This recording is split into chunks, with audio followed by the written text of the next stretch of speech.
ہم حضرت بلال حبشی کے عشق کی داستان بیان کریں گے۔ آج کی ویڈیو کا عنوان ہے میں بلال ہوں۔ حضور صلی اللہ علیہ وآلہ وسلم کی وفات کے بعد ابو بکر صدیق خلافت کے منصب پر فائز ہوئے اور رفتہ رفتہ تمام کاروبار حیات معمول کے مطابق چلنے لگا، مگر میری اپنی یہ حالت تھی کہ نظریں اب بھی حضور صلی اللہ علیہ وآلہ وسلم کو تلاش کرتی تھیں۔ ایسا لگتا تھا جیسے ابھی کہیں سے آ جائیں گے۔ اسی طرح مسکراتے ہوئے انہیں نہ پا کر میں بھری دنیا میں تنہا ہو گیا تھا۔ میری زندگی میں ایسا خلا پیدا ہو گیا تھا کہ مجھے شب و روز کا ہوش نہیں رہا تھا۔ اذان کے علاوہ میرے معمولات وہی تھے، مگر لگتا تھا جیسے زندگی کا کوئی مقصد ہی نہیں رہا، جیسے میں خزاں رسیدہ شاخ سے گرا ہوا ایک پتا تھا، جیسے ہوائیں ادھر ادھر اڑائے پھر رہی تھیں جس کی اپنی کوئی منزل ہی نہ تھی۔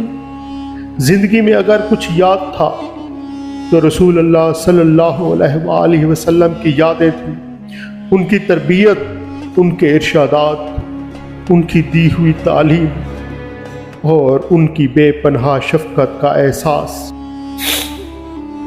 حضرت ابو بکر کے انتقال کے بعد عمر فاروق رضی اللہ تعالی عنہ کی خلافت کے ابتدائی دور میں جہاد شام میں شریک ہو گیا اور رومیوں کے خلاف کئی مارکوں میں حصہ لیا۔ مارکے ختم ہوئے تو یہیں شام ہی کے علاقے میں کھولان میں رہائش اختیار کر لی۔ ایک رات کیا دیکھتا ہوں کہ رسول اللہ صلی اللہ علیہ وآلہ وسلم خواب میں آئے۔ فرمایا، بلال، کیا ابھی وقت نہیں آیا کہ تم ہمیں ملنے آؤ؟ میں تڑپ کر رہ گیا اور فوراً رخت سفر باندھ لیا۔ مدینے میں داخل ہوا، بیتابی عروج پر تھی، سیدھا روضہ اقدس پر پہنچا اور اس قدر رویا کہ لگتا تھا اب یہاں سے اٹھنا نہیں ہوگا۔ حضور صلی اللہ علیہ وآلہ وسلم کے نواسے حسن رضی اللہ تعالیٰ عنہ اور حسین رضی اللہ تعالیٰ عنہ بھی میری خبر سن کر روضہ رسول صلی اللہ علیہ وآلہ وسلم پر پہنچ گئے۔ ان کو دیکھ کر کیا کیا یاد آ گیا۔ ان کا منہ، سر، ماتھا چوما اور بار بار انہیں سینے سے لگا کر پیار کیا۔ انہوں نے خواہش کی تھی کہ کل روضہ رسول پہ جائیں گے۔ ان کی خواہش کیسے ٹال سکتا تھا؟ سارے شہر کو خبر دے دی گئی کہ کل بلال اذان دے گا۔ صبح اذان دی تو سارا مدینہ اذان سننے کے لیے امٹ آیا۔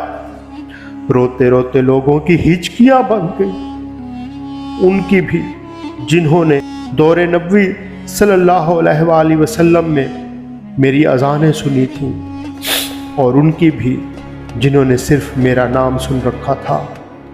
میں خود بھی زار و قطار رو رہا تھا اذان دیتے وقت، جب میں نے شہادت رسول اللہ صلی اللہ علیہ وآلہ وسلم کے کلمات کہتے ہوئے روضہ رسول صلی اللہ علیہ وآلہ وسلم کی طرف اپنی شہادت کی انگلی کا اشارہ کیا تو گویا یہ اشارہ میری آواز میں شامل ہو گیا۔ گھروں میں بیٹھی ہوئی خواتین بھی جو میری آواز سن رہی تھیں بےتاب ہو کر گھروں سے نکل آئیں۔ لوگوں نے کہا، نبی اکرم صلی اللہ علیہ وآلہ وسلم کے یوم وفات کے بعد ایسا دلدوز منظر دیکھنے میں نہیں آیا۔ یہ میری آخری اذان تھی۔ جی ہاں، یہ میری آخری اذان تھی۔